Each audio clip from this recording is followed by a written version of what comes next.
Hello and welcome back to the Jazz Ranch. Sorry, the sunlight gets to my eyes. At any rate, I was reading an article the other day, and a particular individual was asked about the difficulty of playing the piano. And this is what he said. He said, "There's nothing remarkable about it. All one has to do is hit the right keys at the right time, and the instrument plays itself." Now, can you imagine having the gall and the vanity to make a statement like that? Well, it was Johann Sebastian Bach. The nerve. I love that one. Anyway, here we go now with a beautiful song by Jerome Kern called All the Things You Are.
Starting out here, I should mention that this performance of All the Things You Are was previously recorded, maybe, I don't know, a number of weeks ago.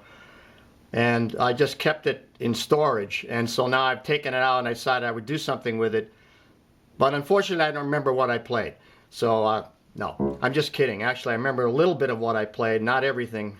But I know that I started out with this introduction, which is probably from the recordings by Miles Davis or some jazz group, obviously, because it wasn't the original arrangement.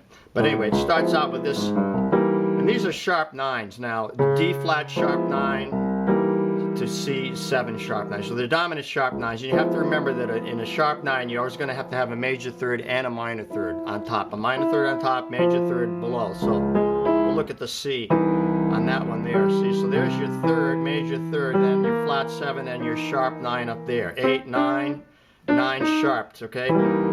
That has a unique sound. It's a lot of tension in that chord. Now, the next chord I played was the first chord of the song, or the melody, and I played it pretty straight as spread voicings with octaves there, like that.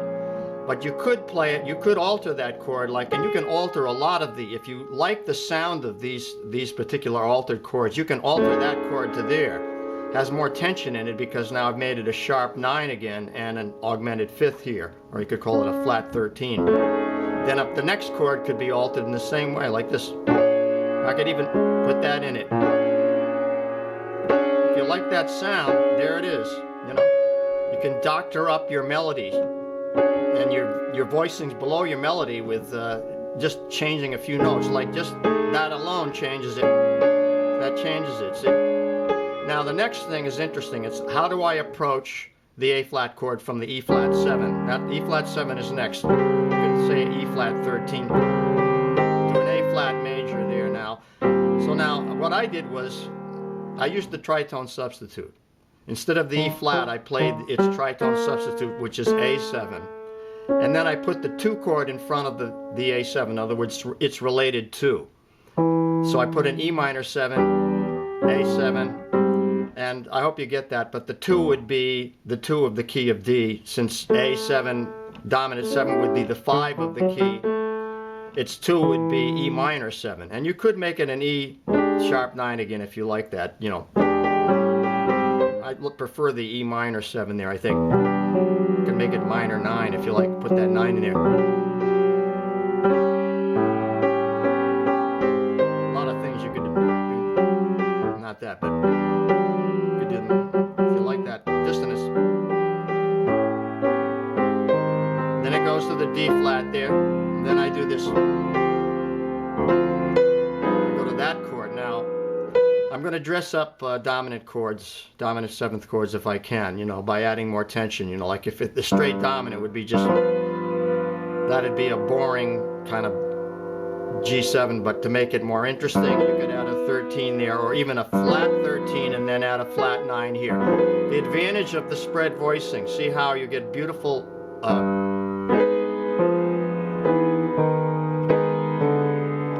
probably there. The resolving there. Then I do something which is sort of like a Bill Evans type of concept of fill.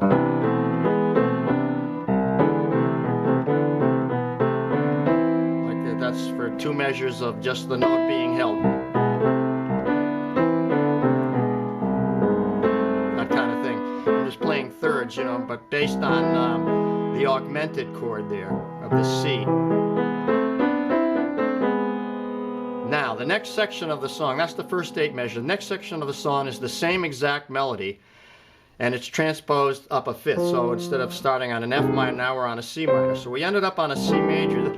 This is really an ingenious tune. It's why it's one of the favorite songs for jazz players and jazz improvisers, because it's all over the place. You know, like you end up in C major there. We started out in, we're in the key of A flat, or relative minor, which is F minor. We start out on, we end up in C major there after the first 8 bars, and then we go to C minor, and now he plays the same. I'm saying he plays, I'm talking about Jerome Kerm. He writes the same melody now, transposed up that 5th there, C minor, F minor, so you can use the same kind of approach, or I could even do the same thing with the, could make them sharp 9th, like that. That same kind of approach to the E flat chord there. I could give it a sharp 5 if I like that sound. Now here's the second ending. This ending is different than the first. It goes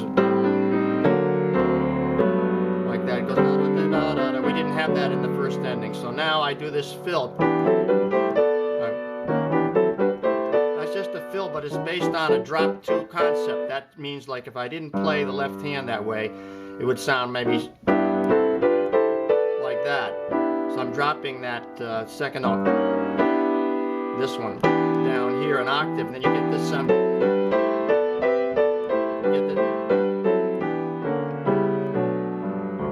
drop 2 now sound. That takes us to the bridge. Now we'll continue from the bridge. We ended up here. Right. So we're in G major. We ended up on the key of G. Now, how did we end up on G? Well, you have to look at the progression, the first progression, then look at the second progression. It's the same thing. In other words, we started in F minor, we ended up on C, then we started on C minor, we ended up on G. So now, are we ever going to get to A flat? Only on the last chord, probably. But it's very ingenious, and it holds together so beautifully because of its important harmonic structure in the bass line. That's a key issue. Now, for the bridge, all he's doing is a couple of 2-5-1s, but they relate because they complement each other. So it goes. Now you want to alter that dominant seventh, right? And it fits the melody perfectly, because that is the melody. It goes there to that flat 9 to G. So it's a 2-5-1 into G major, and you can make it augmented if you like the sound of that. Now you're on that note. Now it just takes that note and follows it through with the same melody.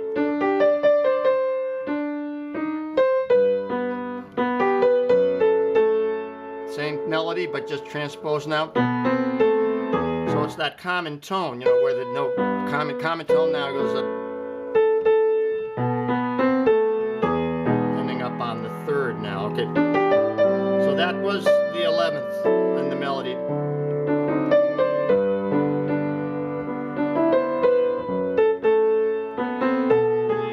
Ending up there now. Now this is one of the most important parts of the tune here. He ended up on E major. Now how in the world is he going to go from? Where is he going to go from E major? Is he going to go like you could do that, but he wants to get back to the original statement of the theme so that the song makes sense. He just can't keep meandering into different keys. That's what classical composers do. No, but just kidding. But anyway, the way he gets back to it, he wants to get back to that F minor, that first chord, and make a recapitulation. What do we call it? To state the melody again from the original beginning of the song. So he's on an E major. What does he do? He makes that an augmented and a C7, and it's also the first note of the melody again. So ingenious. I don't know whether we just lucked out or this just happened, but there's your melody, right? So we ended up on it. E major to C7 sets up the F minor. And again, now it's just a repeating, but instead now he gets to the D flat. Now he continues the cycle of fifths. So from the D flat, it goes up to a G flat or a D flat minor. Then it goes down in steps to that beautiful diminished chord. Sorry, I moved the camera. To there. And then there it finally resolves to A flat major at the end of the song. 32 measures, perfect, unbelievable composition. Now we'll talk a little bit about the soloing and just some tips about improvisation. I want to mention that if these terms like tritone substitutes or substitute chords or any of the terminology that I'm using here is something you haven't heard before, or it's new to you, you want to go back and look at my previous videos because I cover all these subjects in great detail. So if you want, there's a couple of videos I've done on tritone substitutes, and also it's in my book. So if you really want to learn this, you go back and look at other things, and there's also a lot of free downloads on my website that you can look at the music. For most of my videos I have some sort of a download, maybe not this one, but anyway, getting into improvisation now. How do we get from A flat now down to the first chord? We ended up in A flat major, so now we need to get to F minor. Well, the general rule is you're just going to put the 5 of the chord you want to approach, so that'd be a C7, right? Be augmented there, like. But the other thing is we can put the 2 in front of it, make it a 2-5-1 into the first chord. And in this case, because the scale is A flat or relative to F minor, we're going to have those flat notes in there. We're going to alter the chord to a G minor 7 flat 5, and then the C7 maybe to a C7 flat 9 or a C7 sharp 9.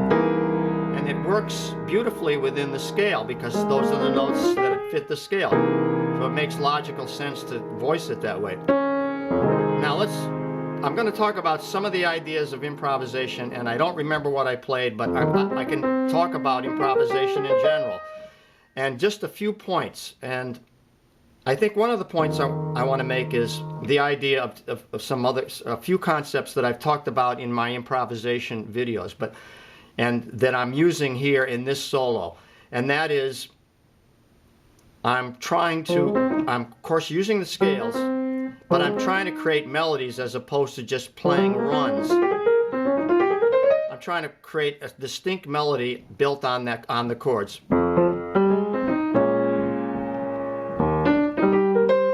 try to link them in some way so that like one idea, so they connect. So it's not just a bunch of random ideas. It's like, and a lot of times, this is some concepts I've gotten by listening to Horace Silver. I think is one of the greatest improvisers on the piano that I've heard. It's because he takes an idea and then he continues it, and then he does something different that completes it, or that takes those two ideas into another level or another dimension. So like he'll do something simple, he'll complement it or imitate it, and then he'll do something that'll be a little more, scale or complex. He'll do something more melodic, like, and then he'll go into a scale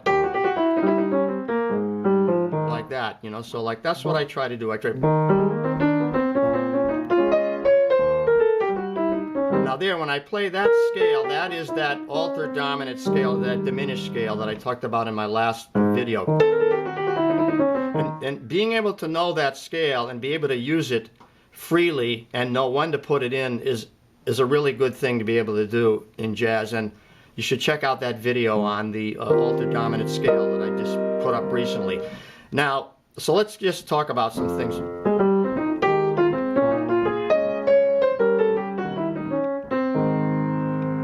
Let's continue now.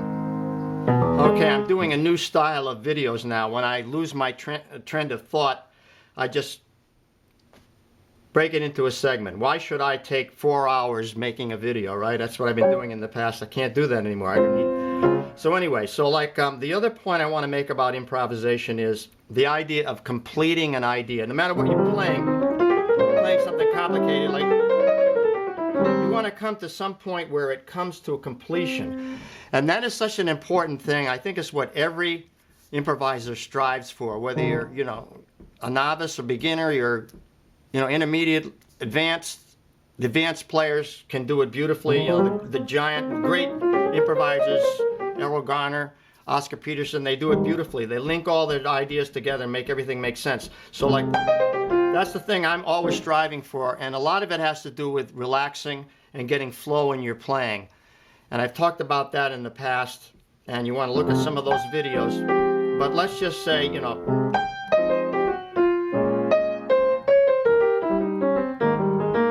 how I'm like completing the idea? So you want the idea to come to a place. It's like making a sentence.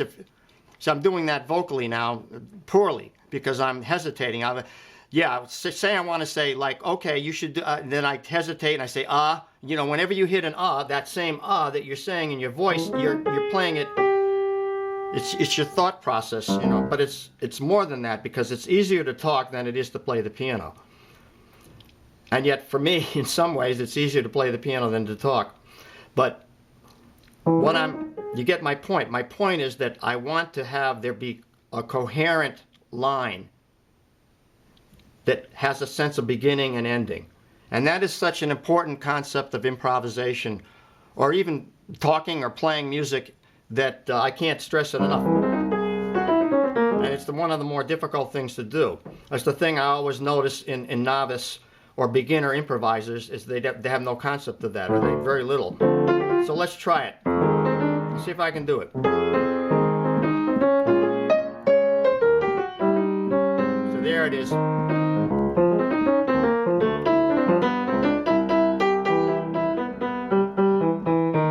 Okay, there's the beginning. Now you might say, well, how are you going to do this? I mean, you've got to hit the right notes. As Bach said, you got to hit the right notes at the right time. Well, that takes a lot of practice. It takes a lot of practice with all the techniques, and then begin to get relaxed enough with it. So now your technical aspects of playing, now you can go to another level where you're just dealing with your thought process and your emotions. That's what you want to get to, is your thought process, the intuitive aspect of playing. And when you're more intuitive and you're more in your, your spiritual side, you're more like in tune, then you're going to be playing better. particularly if everything else around you is going right. Like you have a good musical instrument, you have a good band you're playing with, and the acoustics are good, and you have a good audience, and all those things play a part in this. Because a lot of that can be a distraction. So I'm going to continue from there. Now I had to take a break to turn on some lights. Remember, we started this as sunset, and now it's getting dark. So these videos take a few hours to get done, and usually I take about a day to do one when you figure everything else that's involved in it. But anyway, one thing about pianists, that we have an advantage, we can play beyond linear. In other words, linear is this. That's linear. Okay, so now, that's what the sax players, trumpet players, and so on. Guitarists and pianists have the advantage of being able to play chordal, like, you know, and also like octave type things with chords supporting. So you can actually support and create rhythm around your rhythmic ideas. You can support them with your left hand, which is an advantage. So what I did at the end of this solo, I remember, is what I did was the locked hands approach, which is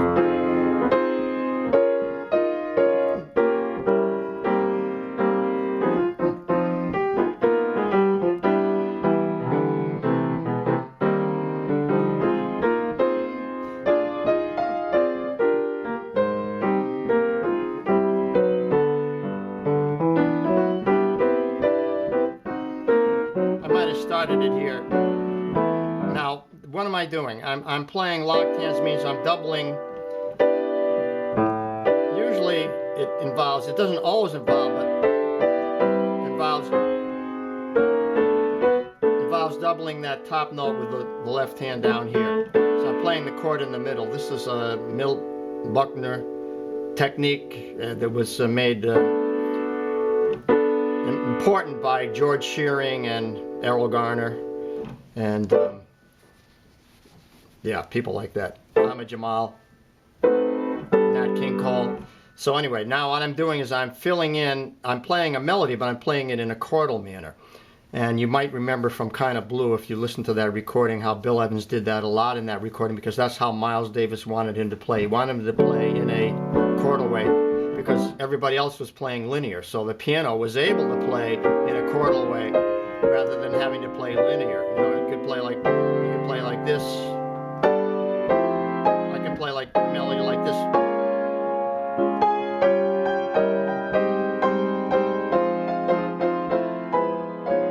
Play like that. See now, you know, and even when you improvise, you can do things like that.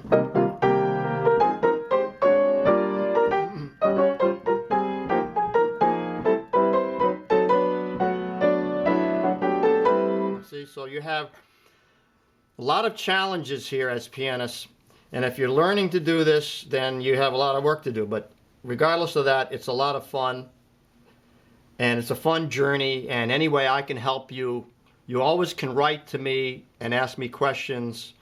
I even give private lessons, that sort of thing. Some people come to see me, other people, we're going to be starting with Skype. Other people have asked me to do a private video, this type of thing, and it's really makes me feel good that you're enjoying and benefiting from my knowledge. So thank you so much, and we'll wrap up now. Okay, signing off. So glad you could join me. I hope you enjoyed this. And you know, I had a subscriber write to me a couple months back and say, I don't understand why you're not getting more views, and I didn't know why either. But I said to him, do you have any suggestions? And he said, well, how about more personality? And I guess he meant I should show up so you can see me and I would talk to you, and I added the jokes idea, so I hope you like that. But I haven't had much feedback on that, so I hope you like it better than I was doing the bland ones, you know. So now I'm kicking it up a notch, so I hope you like that. Anyway, thanks so much for watching. Please write to me, give me a comment or a thumbs up or whatever. And in the words of my famous friend Hermie Dressel, God rest his merry soul, I'll say, swing loose. And we'll see you next time. Bye-bye.